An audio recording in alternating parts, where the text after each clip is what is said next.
Fact. If I were to turn my latest book into a series of videos, then YouTube would have them removed. Believe me, I have tried. I would be given strikes. I'd eventually have my channel taken down. There are some investigations which the Ministry of Truth will not tolerate, and subjects like the true cause of polio and what actually happened, or rather, did not happen in Auschwitz, are some of them. Exile to Aftermath continues my series on Intel psyops and hoaxes throughout the decades. It is obviously a blacklisted read. Other topics covered in here is my series on the atomic bomb hoax, as well as the Black Dahlia murder hoax. I've been at this for a long time now, and I do work very hard at it, turning out new content each and every week on my website, The Unexpected Cosmology. Everything I put out is for free. One of the ways that you can support my ministry is by visiting Sacred Word Publishing and purchasing any one of my books. The Hidden Hand of Camelot and It's Only Murder If They're Dead follows the intel psyops and hoaxes of the 60s, while The Angel She Desires unveils my research into subjects like serpent seed and the only begotten daughter of Elohim. Also, please consider leaving a review. I do appreciate your support. Shalom.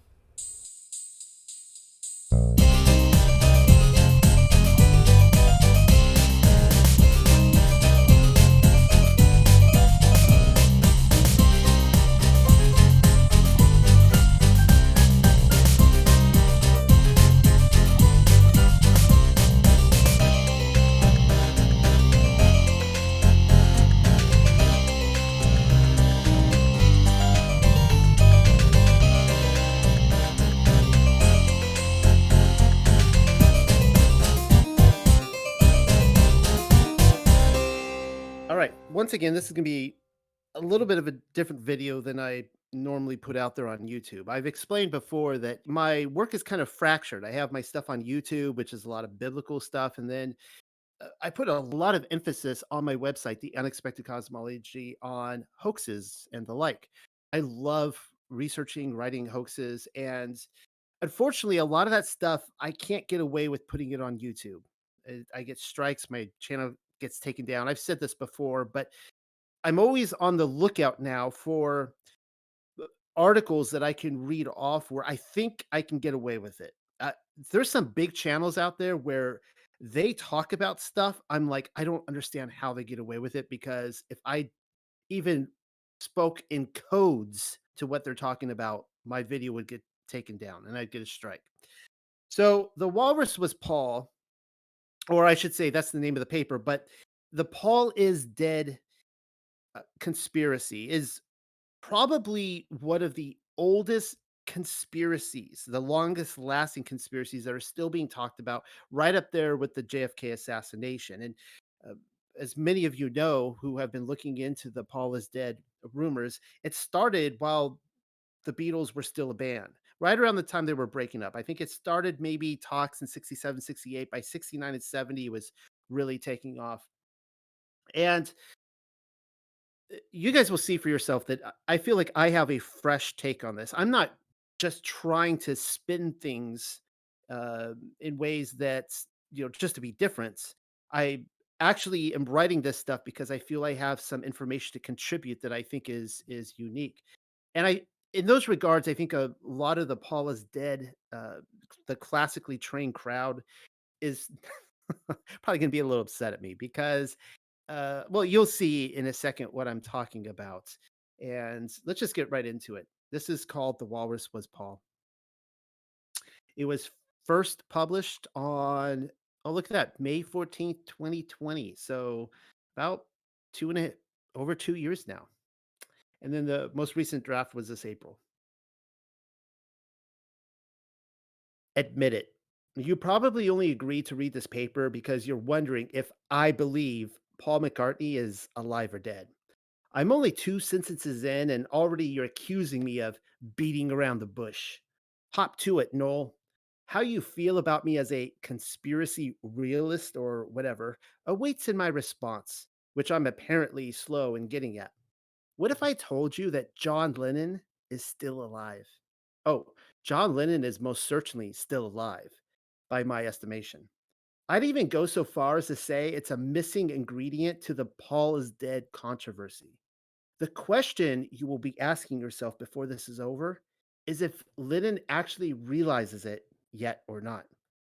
The Paul is dead rumor remains one of the oldest conspiracies still readily available or discussed among theorists today, right up there with the JFK assassination. And no, I haven't arrived to have you open your mouth and say, ah, while I spoon feed the same dribble.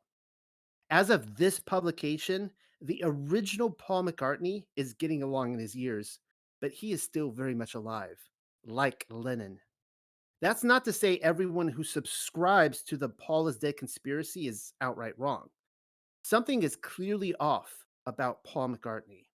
Intel planted a trail of breadcrumbs long ago, and they're worth following. The problem everyone is having is they often seem to confuse the esoteric with the exoteric. Paul McCartney really did die, but only symbolically. The purpose of this paper is to show you how and why. The foundation for the Paul is dead argument begins like this. On the early hours of Wednesday, November 19th, 1966, a vicious fight between Paul McCartney and Ringo Starr ended with McCartney storming out of the studio and driving off in his Austin Healey. Along the way, he picked up a hitchhiker. Her name was Rita. Neither made it home. Paul McCartney of Liverpool was decapitated. Now, that's a very popular theory. There's been a couple of others I've read, but that seems to be the main, the brunt of it. During the sunset of the 60s, Paul's gruesome death was the sort of rumor which might be spread among subscribers of the back alley conspirator newsletters or by gleaning the latest gossip on the marijuana train. I don't say any of this to discredit the fact. Indeed, I've pondered over the Beatles' subliminal messaging for years. I've actually been trying to figure out if I can add anything new to the discussion. Well, I believe I can. And as already stated, it involves John Lennon. Part of the equation is something called a dissociative identity disorder, which describes Lennon well. Mind you, I am not a doctor. The media, however, tells us the Beatle likely struggled his entire life with mental illness, DID in particular. Someone with DID has multiple distinct personalities, each of whom control that person's behavior. It is usually caused by past trauma, but you and I know this has something and probably everything to do with the MK Ultra program. It certainly does not take a leap of imagination by any means to finger Yoko Ono as his handler. I'm certainly not the first to bring that up. Rock musicians need government spooks like a cocaine addict needs his dealer. She was probably his leash bearer from the very beginning.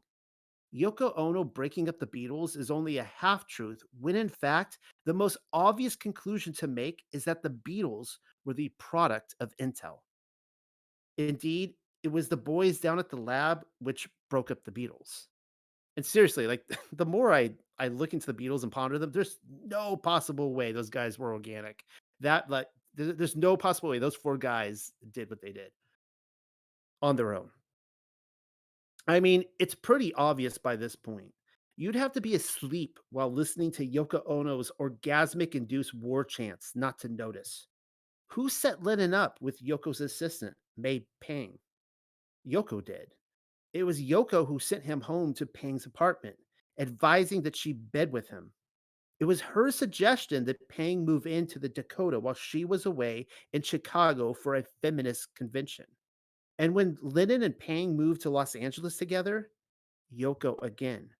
I haven't the faintest clue which of Lennon's split personalities became a born again believer in 1977, but Yoko put a stop to that one. Yoko was pulling the strings all along. Another common observation is that Yoko seemed much happier after Lennon's death. She paraded her lover, Sam Havet, I can't even pronounce that, Havatoy, around New York, dressed in Lennon's old clothes, and then exploited his memory for her own gain. She did that for decades. She even successfully rewrote the Beatles' mythology to some extent, transforming Lennon into the musical wizard while McCartney wore the Dunes cap. At this point in my research, I'm not even entirely positive that Lennon was in on his own faked death when Mark David Chapman pulled the trigger in front of the Dakota building in December of 1980. By the For the record, that was the month I was born. Mark Stacer may not have been born that very moment where dissociative identity disorder is concerned, but it is also not beyond the realm of possibilities that Lennon's doppelganger took over his psyche while Chapman sat down to read Catcher in the Rye, or soon thereafter. Yoko Ono was a wizard of performance art, and this just may prove to be her greatest act of witchery yet. Who is that man in the picture? We are told Mark Stacer. Looks an awful lot like Lennon, don't he? He's a spitting image, if ever I've seen one. That's why I'm going out on a limb and claiming that Mark Stacer is one of Lennon's personalities, which means John Lennon, the person, is still very much alive. Just know that a death certificate is representative of a fictitious person, more specifically, a legal entity which has been terminated. A death certificate has little to do with a flesh and blood person. Therefore, it would be correct to say that corporate Lennon is very much dead, while Mark Stacer indeed lives. And at any rate, the question we are supposed to be asking is if Mark Stacer even knows he is John Lennon, or in the very least was at one time. Stacer's introduction to the world coincided with the low budget indie Canadian mockumentary titled Let Him Be. Its story revolves around a young man who discovers a Super 8 camera with a home movie still inside. Its contents involve a children's birthday party and someone singing and playing guitar who has an uncanny resemblance to you know who. He soon sets out in search of Lennon's doppelganger. Intel screwed up big time. They had probably intended to shove the real John Lennon in our face and beckon us to deny that reality, so as to help the cognitive dissonance sink even deeper down. When in fact, too many people witnessed a film about a man playing someone who was advertised to us as John Lennon and then concluded, wait a second, I think he is John Lennon. It's why the film was quietly released in 2009, nearly 30 years after John Lennon's assassination, and then pulled from theaters and festivals almost immediately afterwards. Even the professional actors who appear in the film do not identify their involvement on IMDb pages. But even before that, Peter McNamee, its director, received telefilm funding, despite having no previous track record in the directing department. I'll say it again. Intel slips up at times, and in the decade since, they've practically scrubbed it from the internet. I mean, seriously, try to track down this movie. The actor playing John Lennon, of course, is Mark Stacer. Only in the movie, and as an added dimension, he goes by the name of Lennon impersonator Noel Snow, reminding us once again of Lennon's dissociative identity disorder. For the record, the real Mark Stacer is a lifelong imitator of John Lennon, just as Snow is in the movie. He looks exactly like Lennon. Same eyes, same nose, same ears, same chin, same teeth, same lips, same fingers. Even the mole under his right eye is identical. Everything about him is an exact and perfect match. Though apparently born and raised in Michigan, his American is spotty while his Liverpool accent is spot on, even while singing. And by the way, you can actually see videos of him singing out there on YouTube and see him in interviews and so on and so forth. Track down a copy, and you will also find that it's difficult getting a director's shot of Stacer in practically any scene. As if director Peter McNamee, I think that's how you pronounce the name, McNamee, went to great lengths to camouflage him. Why would Mark Stacer need camouflaged? Because he is, in every sense of the word, the man he is attempting to impersonate, John Lennon. Some will argue that Mark Stacer knows he is John Lennon and only roughhousing us up a bit. But I don't see it that way. John Lennon may have been a trickster, mythologically speaking, but actors filled the frame of the MK Ultra program, and Lennon is one such casualty. Reader's discretion. I cannot pretend to fully comprehend the intricate inner workings of this split psyche fluttering around in the soul of a monarch butterfly. What I am suggesting, however, is that the psyche of John Lennon was murdered, whereas any number of his MK Ultra personalities remained. The padded identity of Noel Snow plays into my theory. Mark Stacer is no longer actor John Lennon, just as Noel Snow is no longer actor Mark Stacer in the movie. Stacer can only induce visions of grandeur and pretend to be John Lennon. He can prove one hell of a good John Lennon, but at the end of the day, John Lennon, the legal entity, is dead, and he will always thusly be Mark Stacer. The very name Noel Snow once again plays into the split psyche scenario. It's an anagram. Look to the bottom left corner of the John Lennon and Yoko Ono double fantasy LP released in 1980. What do you see? Lenono music. Noel Snow contains all the same letters Lenono, but with an added W. Noel Snow is none other than the Lennon Ono record label. At one point in the movie, Noel Snow is seen in his recording studio with an odd equipment for a small time Lennon impersonator, an AKI GX 635D reel to reel with 6 VUs, vintage mixing consoles, as well as an extremely rare Krumar Roadrunner 2 keyboard, circa 1980. That's John Lennon's recording equipment, oddly enough. It's there to help serve the anagram. With Let Him Be, we are given one anomaly after another. Even its very title is an interesting turn of phrase. Get it? Let him be. Let who be exactly? I would be doing you a disservice if I neglected to add that Mark Stacer playing Noel Snow doesn't simply perform Lennon on par. He writes his own songs too, which you can listen to online, and they're purely Lennon songs. Songs like Still Here I Am sound like Lennon all right. A broken down Lennon who wishes the past would simply leave him alone. Out of sight, out of mind. Those are some of the lyrics. His next song, I Was There, eerily details the moment when David Chapman entered his life. Well, how very strange. Point is, their their songs entirely about Lennon himself. Here is a sample of the song lyrics. Let's have the truth and lose the lies. Are you listening, FBI? There we go with the FBI narrative again. If Lennon truly did believe the Nixon administration was after him, wiretapping his phone calls and all that, as biographical claims insist, then it was only so that the MK Ultra slave could taste the psychodrama. In turn, Lennon might struggle to stay alive and defeat his handler, thereby succeeding in splitting his psyche. Mark Stacer, which is the same thing as saying his controller has won. The MK Ultra program is a gripe, ain't it? Take another look at Mark Stacer sitting alone in a dark room and tell me that's not John Lennon. An aged Mark Stacer desperately attempting to look like the man he is impersonating in the final hours before an assassination ceremony. But John Lennon, nonetheless. Here are a few more of Mark Stacer's lyrics to chew on. I am who I once, I am who I was once. I am as you see. You make it make sense now, Mark Stacer.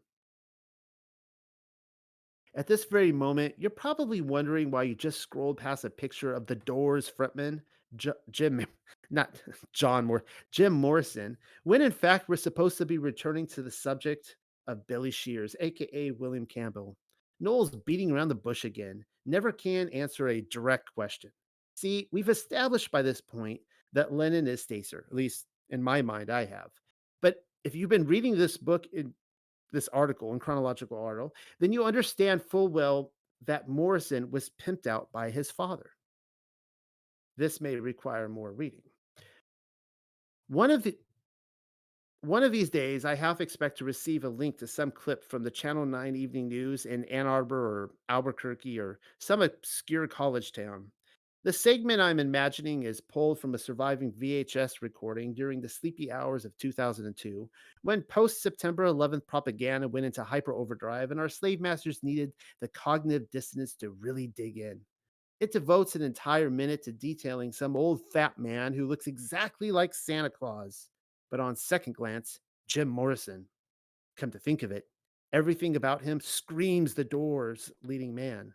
Only he goes now by two first names, Fred Todd or Corey Roger. Or if Intel was feeling especially frisky, Morris Jim. Understand the segment isn't about Fred Todd. No, it's about the popularity of poetry reading night at Fact and Fiction, an independent bookstore only a block or two from the local university. But as the story unfolds, we hear the store owner talk about Fred Todd's obsession with poetry. He's been arriving to poetry reading night every Wednesday for 10 years, never missing a beat. And everyone who works in the bookstore knows it. We hear a lyric or two from Fred Todd's work. It involves an Indian and a snake deity. He delivers a line like a spiritual shaman. We further learn that he's obsessed with singing songs from the Doors, and come to think of it, they're the only songs he knows. Exactly. Jim Morrison lives, according to my scenario. Sure, Fred Todd and the Channel 9 Evening News entire segment is only a figment of my imagination. But hang with me here, because there's a point to this. Need I remind you that this is precisely what the CIA would do? If you're still hung up on the fact that I invented a scenario whereas an old fuddy duddy showed up in the media in 2002, right after the latest episode of Jeopardy, then you're failing to recognize the reality of the ongoing psyop. It's spooks who not only run the independent bookstores, they're also responsible for releasing it onto the YouTube 15 years later. For all we know, the bookstores never actually existed, and the segment failed to run.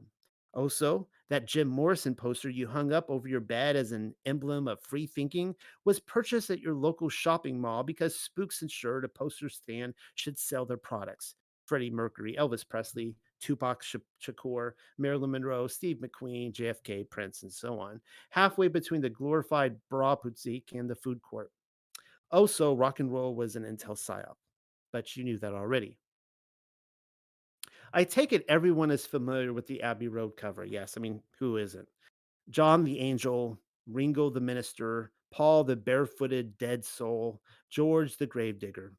No conversation in the Paul is Dead psyop is complete without it. The far more stunning evidence, however, isn't the masterful art piece engraved seemingly effortlessly on a 1969 LP, but George Harrison's own admission in his first solo album, All Things Must Pass, released in 1970. The song is titled It's Johnny's Birthday, and just so we're clear, he's speaking about John Lennon, more specifically, Lennon's birthday.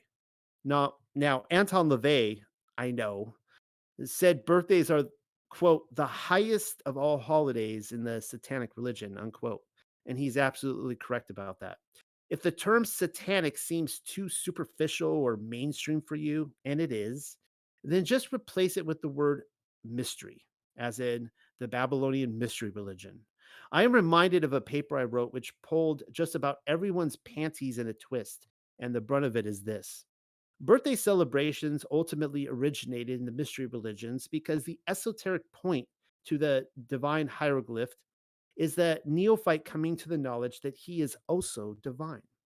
And so naturally, he must come to worship the Elohim within, the divine within. The ancient world of Egypt, Greece, Rome, Babylon, and Persia celebrated the birthdays of divine beings and kings. If birthdays became popular for the common man, it's probably only because Plato's role was to initiate everyone into the mystery religions via the immortal soul doctrine.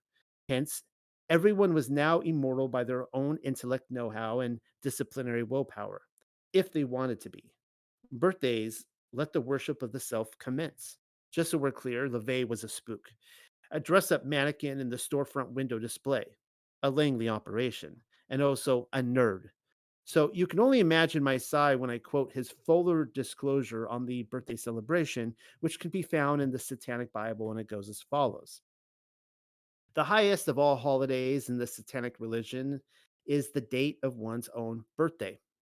This is in direct contradiction to the holy of holy days of other religions, which deify a particular god who has been created in an anthropomorphic form of their own image, thereby showing that the ego is not really buried. The Satanist feels, why not really be honest? And if you are going to create a god in your image, why not create that god as yourself? Every man is a god if he chooses to recognize himself as one. So the Satanist celebrates his own birthday as the most important holiday of the year.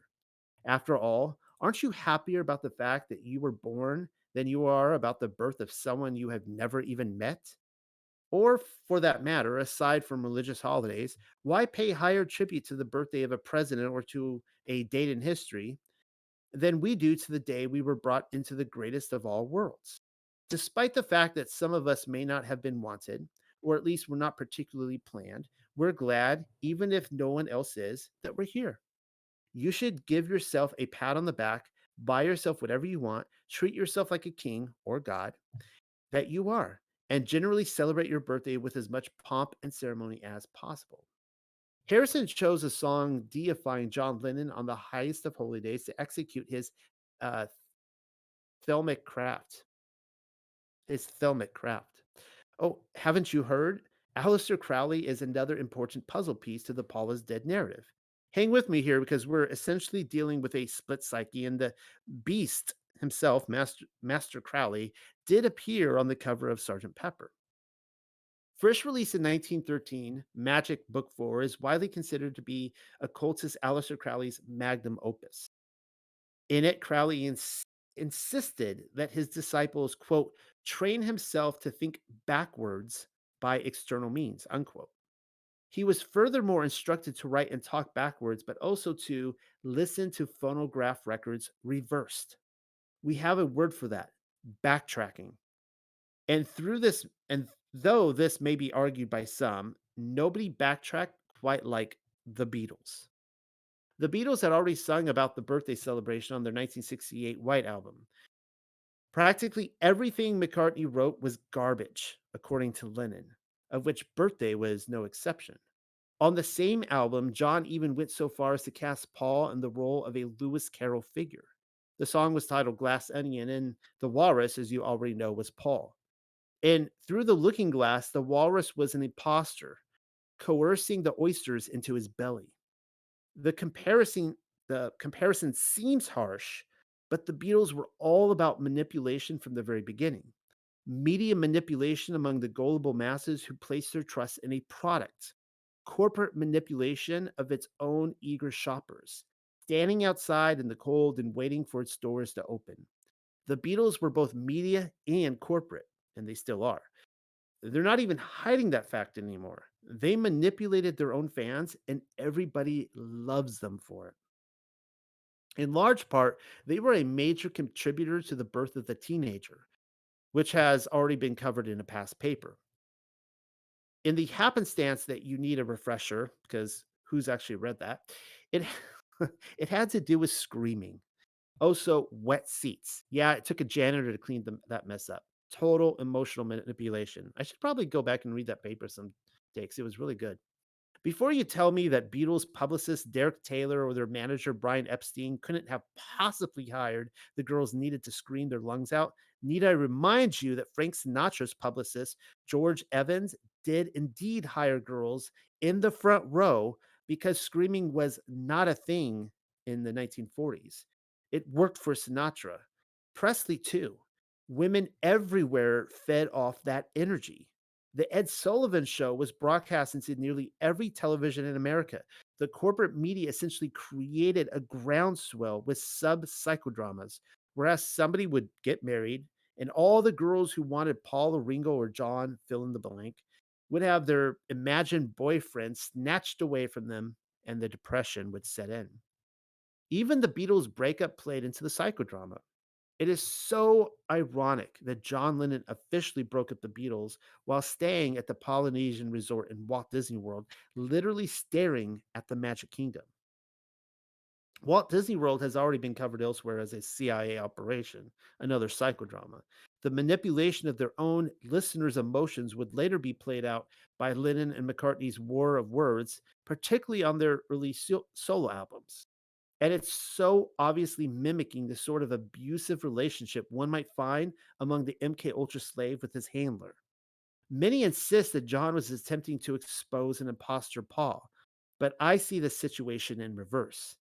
The abusive controller relationship may have been Paul's design the entire time.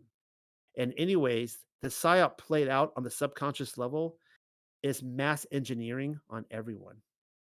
Anywho, we're still on the topic of it's Johnny's birthday. I tended to wander there in my thoughts. The lyrics go something as follows: and we would like to wish him all the very best. Backtrack that on the turntable, and this is what we're left with. He never wore his shoes. We all know he was dead. And you could, of course, listen to that yourself on YouTube. I ask you to pause here and attempt to grasp what Harrison is ultimately saying. By drawing out attention to the cover of Abbey Road, he's not simply talking backwards, he's walking backwards too. That's precisely what an adept of Thelma is instructed to do. And I know what you might possibly already be thinking. The Beatles didn't study rigorously to become practitioners of Thelma magic simply to reach out to backmasking potheads and confess that their dear friend has died as if they were being held hostage and couldn't say anything through the media. There's a reason why John and Paul's two posthumous Beatles albums, a catalog of A side and B side singles, were called past masters. In Freemason terms, they had achieved their status as grand wizards. Musicians covet the Beatles. It's not simply because they want to become a Beatle, historically speaking.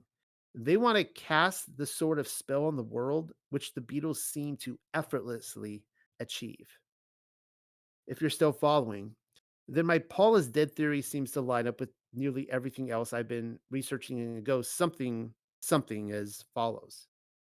During an undisclosed period of the 60s, Paul McCartney died. Sort of.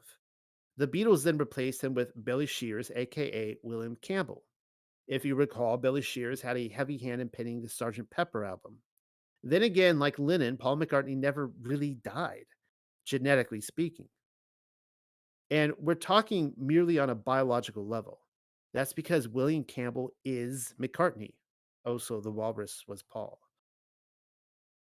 Perhaps the earliest reference I can find to the Paul is dead narrative involves the cover to the Beatles' Yesterday and Today LP, which, as you might recall, replaced a far more blatant baby murdering Moloch cover.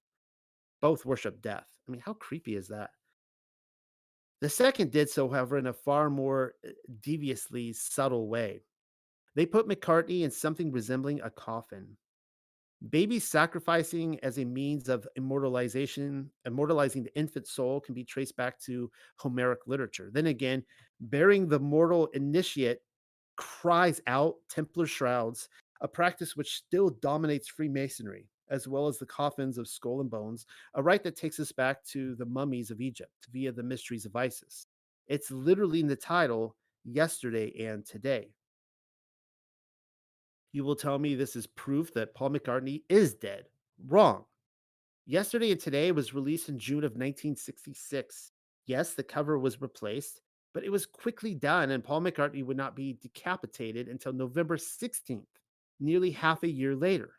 Some will move McCartney's mortal wound a month or so earlier, but either way, Yesterday and Today pre exists every purported death date. The swap is right before our eyes. Paul McCartney to William Campbell, with Campbell playing the part of Grandmaster de Molay, or uh, Jacques de Molay. I can never pronounce the French. And showing us the way. The man in the Shroud of Turin is the Holy Grail, you see. That's controversial right there. I don't know how I feel about that anymore. I'm kind of looking at the Shroud in a new way now, but whatever. That's a whole side topic. The Freemasons are all about burying themselves in shrouds, skull and bow, and so on and so forth. If it's a November 19th ceremony you're after, however, then Strawberry Fields Forever would be the first outing for Paul's replacement, wherein all members of the Fab Four are present together, and it doesn't disappoint. At the end of the song, John Lennon appears to be singing, I Buried Paul. Lennon later claimed in interviews that he was attempting to pronounce cranberry sauce. Sure, but that's not what most of us hear. His attempts at dismissing such blatant death imagery throughout their entire catalog is half-assed and never heartfelt. Look at the lyrics here to the song. Let me take you down, 'cause I'm going to strawberry fields. Nothing is real. And nothing to get hung about. Strawberry fields forever. Those are the lyrics, as you can tell, to Strawberry Fields Forever. Tell me again that's strictly about an orphanage in Liverpool as advertised. No, it can't be, especially since Strawberry Fields may also be a graveyard. It certainly invokes the imagery of one. I will argue that they are both reflections upon a graveside funeral and a lonely house for orphans in that order. We are given a double meaning, though the lyrics work best when John's invitation is brought into view, that he takes us as a tour guide to the world below, where Paul is buried. There are likewise multiple clues to be found in the Strawberry Fields music video. Again, this was the first time when youthful audiences saw the Beatles with post accident Paul. You will have to search them out for yourself. Here are a couple to look for though. In one scene, the camera is strategically placed to make it seem as though Paul has been hit in the head with a car. The same occurrence is replayed again for the musical sequence in I Am the Walrus. Also, a piano is strung to a tree with a hanging traffic light, thereby directing our subconscious attention to the scene of an accident. Paul's head once again looks to be decapitated. There is one clue which follows the death of Paul, but which predates Strawberry Fields Forever. It can be seen on the cover of a collection of Beatles oldies, which was released on the 10th of December, 1966, to make up for the lack of new material at Christmas. And many have argued that this was because this was the first Christmas that they didn't come out with a new song. They were disoriented uh, over the death of Paul. They were trying to, come up with something. And Aston Martin can be seen driving towards the head of a man. Its headlights are on, reminding us that the head injury, which is about to occur, happens at night. Everything about this release is so odd and out of character. I mean, it clearly is. It's just very odd. The death imagery is everywhere in the Beatles catalog. The icing on the cake, however, is Sgt. Pepper's Lonely Hearts Club Band, the first LP of fresh material following Paul's accident or his incident. Keep in mind that the Magical Mystery Tour singles were released later. It's loaded, bro. Never mind the fact that 12 noted Freemasons are shown on the cover. Probably every one of them was a spook. Many will tell you that we happen to be observing a graveside funeral, but that's only the half truth. It's more so a celebration, a resurrection ceremony, and colorful one at that, which is most apparent in the fact that the Beatles are depicted twice. Isn't that interesting? The mop top crew in black look sad as lifeless wax figures, but then look where their gaze is cast. It is fixed upon the plot of freshly turned dirt, inscribed with Beatles in red flowers. A trophy can be found between the L and the E in their name and looks like an I. If it is included in the spelling of their name, then we are left with Beat Lies. The flowers are hyacinth. They are protruding from the grave, as if the life circle continues. Why hyacinth, though? The answer before us can be found in the archives of Greek mythology. Let's see if I can read this. One day, Apollo was teaching him the name of quoits. They decided to have a friendly competition by taking turns to throw the discus. Apollo threw first with a strength so great that the discus split the clouds in the sky. Eager to retrieve the discus, Hyacinthus ran between it to catch it. But as it hit the ground, the disc bounced back, hitting Hyacinthus his head and wounding him fatally. The Wikipedia reminds us of the tragic death of Hyacinthus, gay lover of Apollo, by which the flowers are named. After throwing a discus which split the clouds in the sky, Hyacinthus proved he was still unskilled in the craft of the game when attempting to retrieve it, as it bounced off the ground and landed upon his head, cracking it wide open. The wound was fatal. Skipping a few lines, we read the following. The let's see, could not cure the wound inflicted by the fates. When Hyacinthus perished, Apollo wept, saying he would have become immortal and joined his lover in his death if he were able to. That being unachievable, Apollo promised that he would always remind himself of Hyacinthus through his song and the music of his lyre. From Hyacinthus's spoiled blood, he created a flower, the hyacinth, and it on its petals inscribed the words of lamentation.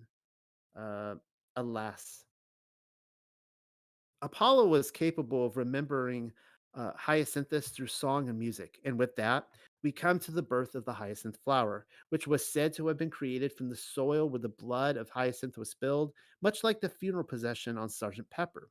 Everything that is written certainly seems to suggest that Paul died, but only if hieroglyphs are chiseled on walls for the exoteric scholar.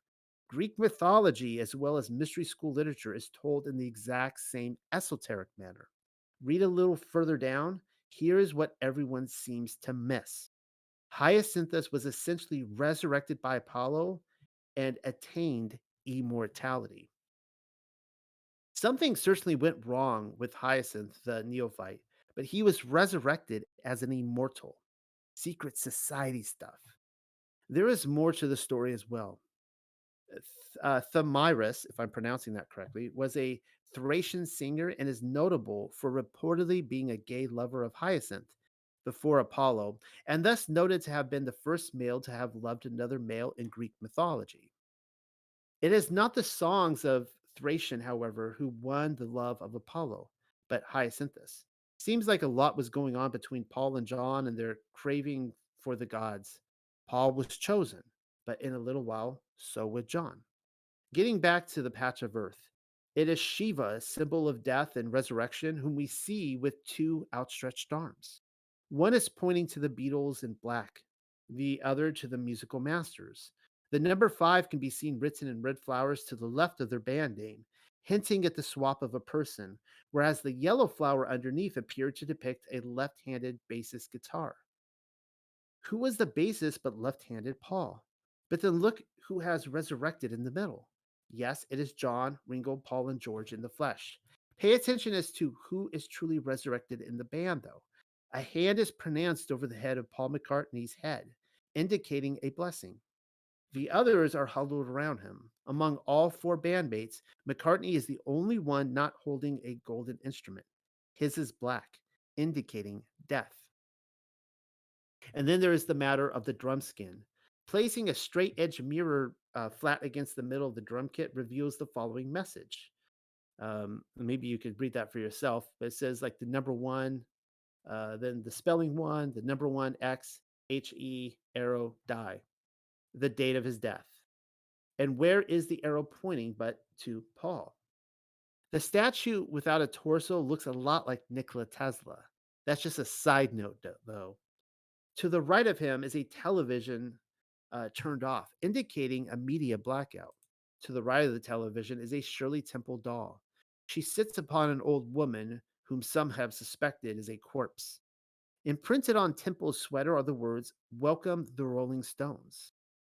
Pressed against her legs is the model of an Aston Martin, the car driven by Paul during his fatal accident. Its interior is red, indicating blood.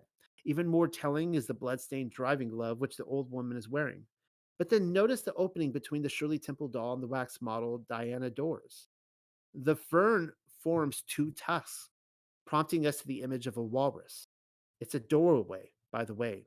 Both Shirley Temple and Diana Dors are used as stand ins for pillars of Freemasonry. Even their names suggest Masonic Temple doors.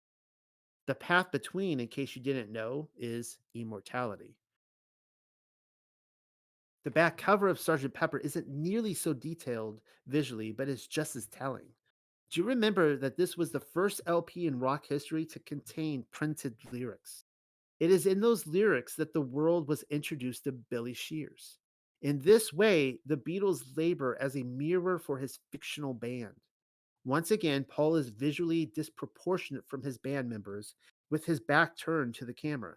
It's almost as if we're staring into his looking glass image, something which directs us not to Lewis Carroll's literature so much as Monarch Butterfly. The Beatles are telling us of a split psyche. McCartney has successfully dislocated himself from the Alice peeping into the rabbit hole above, with the Alice figure he has become below. He has journeyed through the mirror into the land of the looking glass. In Ozian terms, he has transformed from Dorothy to Ozma. Billy Shears wrote Sergeant Pepper. Before the album comes to a swift and stunning close, we listen in as John reads the morning paper in A Day in the Life and quips. I saw the photograph. He blew his mind out in a car. He didn't notice that the lights had changed. A crowd of people stood and stared. They'd seen his face before. Nobody was really sure if he was from the House of Lords. Most people seem to find the parallel between Paul McCartney's reported car wreck and John's melancholy words, and to be the most disturbing part of the song. I, on the other hand, have always been both intrigued and bothered by the sudden tonal shift when McCartney himself interrupts Lennon's musings with news of his own personal and seemingly meaningless existence. McCartney sings, "Woke up, fell out of bed, dragged a comb across my head, found my way downstairs and drank a cup, and looking up, I noticed I was late. Found my coat and grabbed my hat, made the bus in seconds flat. Found my way upstairs and had a smoke, and spoke, and I went into a dream." Is McCartney, or rather his William Campbell doppelganger, telling us of his own experiences leading up to and immediately after Paul's car wreck? On one hand, Campbell may have been going about his own measly existence when Intel selected him as McCartney's physical replacement. That is, in a Paul is dead scenario. Others might claim it is McCartney's final hours. But the somebody who spoke can just as easily be read as McCartney's MK Ultra controller. The dream he enters is his other psyche. Other curiosities continue in A Day in the Life. There are 24 counts to the end of the song, which just so happens to line up with how old McCartney was on the day of his mortal wreck. If you're as intimately familiar with the song as I am, then you can hear it even now. George Martin leads the orchestra. The chorus builds and builds quickly, seemingly escalating in one unifying voice, and then the crash happens. Paul McCartney is dead. The clues certainly don't end there. Playing the record backwards was encouraged rather immediately upon its release in 1967. Consider what messages might be relayed in its Crowleyan approach to magic. When played in reverse, Sergeant Pepper's Lonely Hearts Club Band reprise claims the following words: "I know that he's dead, really, really dead. Paul is dead. Fellas, bring him back. Bring him back. Take it to the fans for your answer." Again, I will ask, do you really believe the Beatles were succumbing to the insanely disciplined measures of Crowley's ceremonial magic in hopes of relaying a desperate message to their fan base? Crowley was intel. Everybody knows that. All indications point to a carefully crafted Paul is dead narrative, which went far beyond the incapable drug fused mind of Lennon, one which was relegated to spook work. If Paul really did die and John, George, and Ringo were conscious of the message being crafted by their controllers, then they would have likely been pushing it out while being held hostage. The far more likely scenario is the MK Ultra program was being pushed out on everybody, but on a subconscious level. And of course, back then, nobody knew what the MK Ultra program was. On June 4th, 2007, Paul McCartney released an album titled Memory Almost Full, in which he sings of his gratitude for everything he's been given. Once again, the Aleister Crowley disciple backtracks the intended spell. He sings, "Who is this now? I was William Campbell." Some of you are dead set on your convictions, and I know what you're probably thinking. If you're thinking Paul is dead, no matter how esoteric I take our conversation, then you're dead wrong. I respect you guys, though. This isn't a confession by some Canadian who won a look-alike contest. Rather, William Campbell, who perhaps also played the part of Billy Shears, yet another persona, was ritualistically split from the psyche of Paul McCartney and then played out as an alchemical psychodrama, but on the subconscious level. The only difference with Mark Stacer's split from John Lennon is that the psychodrama was intended on an exoteric level and for the worldwide stage, whereas McCartney's conversion strictly remained within the esoteric. The Beatles were wizards in every sense of the word. The final tip off came after stumbling upon an article titled Paul is Dead on the Wikipedia, the brunt of which emphasizes how Paul's alleged death among fans has become, quote, the subject of analysis in the fields of sociology, psychology, and communications, unquote. Oh dear. Roughly translated, If you're putting any credibility to the Paul is dead conspiracy, hence the very reason you clicked onto this article, then you have psychological issues. There's some gaslighting for you right there. Spooks created Billy Shears as surely as they created the Beatles. They threw breadcrumbs in the way of album art and lyrics from the very get go. And it's a loaded cow because several decades later, they're still milking that tit. Then went on to write articles in Rolling Stone and the Wikipedia calling you psychologically imbalanced for picking up on the finer details of their psyop. You see how that works? Sometime in 1967, Paul McCartney, or was it Billy Shears, recorded the following words: "But the fool on the hill sees the sun going down, and the eyes in his head sees the world spinning round." Excuse my French, but who the who the Sheol writes lyrics like that? Certainly nobody who's drunk the Kool-Aid. The Fool on the Hill was released in November of 1967. We're in the thick of the Cold War. America is pressed to the space race against Soviet Russia, only 2 years away from the Apollo moon landing hoax. And Beetle Paul is dropping lyrics that openly insinuates you're a fool for believing the Copernican revolution. Also, you're psychologically ill for noticing. You've just been gaslighted. Before you accuse me of reading Billy Shears, scratch that, Paul McCartney wrong, do you remember that The Who openly spoke of the Copernican revolution hoax only 2 months beforehand? I Can See for Miles was released in September of 1967, and it goes like this: "I know you've deceived me. Now, here's a surprise. I know that you have because there's magic in my eyes. I can see for miles and miles and miles and miles and miles." Again, I ask, who the Sheol writes lyrics like that? Controllers do. It is MK Ultra slave puppets who sing them. In the final months before John Lennon bowed out at the hands of Mark David Chapman via Split Psyche, the former Beatle recorded the following lyrics: "People say I'm crazy doing what I'm doing. Well, they give me all kinds of warnings to save me from ruin. When I say that I'm okay, well, they look at me kind of strange. Surely you're not happy now. You no longer play the game. People say I'm lazy, dreaming my life away. Well, they give me all kinds of advice designed to enlighten me. When I tell them that I'm doing fine watching shadows on the wall," that's a platonic reference, "don't you miss the big time, boy. You're no longer on the ball. I'm just sitting here watching the wheels go round and round. I really love to watch them roll. No longer riding on the merry-go-round. I just had to let it go." Yeah, that's interesting. This is precisely what our slave masters do.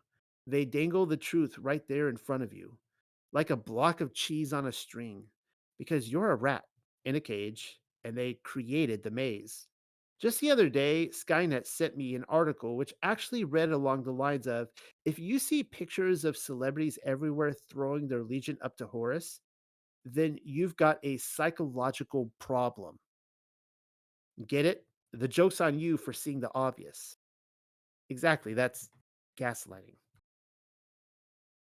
Speaking of which, if you see McCartney throwing up his allegiance in, I don't know, say the picture right in front of you, which derives from a recent issue of GQ, then you're probably psychologically ill for noticing.